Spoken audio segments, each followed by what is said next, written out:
So, Senator Marco Rubio said the United States is still willing to pursue diplomacy with Iran, even as the two sides continue to exchange strikes. The conflict in the Middle East, which began in February, has now been raging for more than a week, and both Iran and the US have been trading blows, over and over, while simultaneously indicating that talks may still be on the table. Iran's foreign minister, Abbas Araghchi, used a statement published by state broadcaster IRNA to frame Tehran as a resilient actor that has emerged as a significant interactional actor from the war. He also said that the best time for negotiations arrives when a country has secured reliable battlefield and strategic gains. At the same time, he warned that taking risk with people's lives or the fate of the entire country would be unwise. These remarks came from a ministry that has been actively countering U.S. strikes while still segging diplomatic efforts. The ministry's spokesman, Esmail Baghaei, joined the conversation by noting that Tehran had received proposals from mediators who were trying to prevent an escalation of tensions, but he declined to give specifics. He said diplomacy knows its duties well and spares no efforts.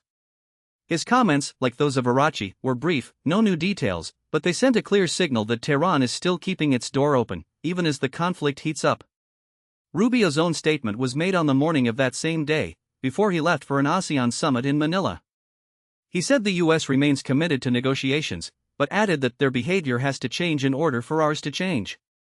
The message was simple and direct: the U.S. will keep the line of dialogue open. The false insistence is that Tehran must change its conduct. All of this was happening as more than a week into an escalation that shattered the ceasefire the two sides had earlier reached. Both Tehran and Washington want to assert control over the Strait of Hormuz, an essential waterway for global oil and gas supplies. The U.S. launched a ninth night of attacks against Iran on Sunday, and Rubio accused Tehran of striking more ships that day. These attacks violated the terms of a memorandum of understanding signed in June. Tehran, however, interprets that agreement as meaning it can dictate the routes ships take. Iran's Islamic Revolutionary Guards Corps said on Monday that 2 oil tankers had exploded and were forced to cease movement after trying to navigate a route the ministry had warned against. The Guards Corps did not directly claim responsibility for the strikes.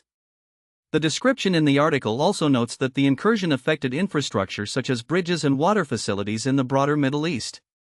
In short, this conflict is a standoff with high-stakes rhetoric.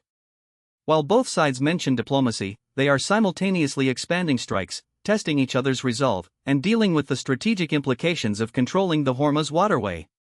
In closing, the story underscores the fragile balance between combat and conversation, between policy changes and the urgency of security.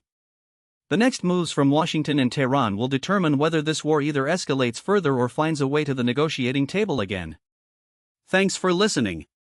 Stay tuned for more updates as this situation continues to develop.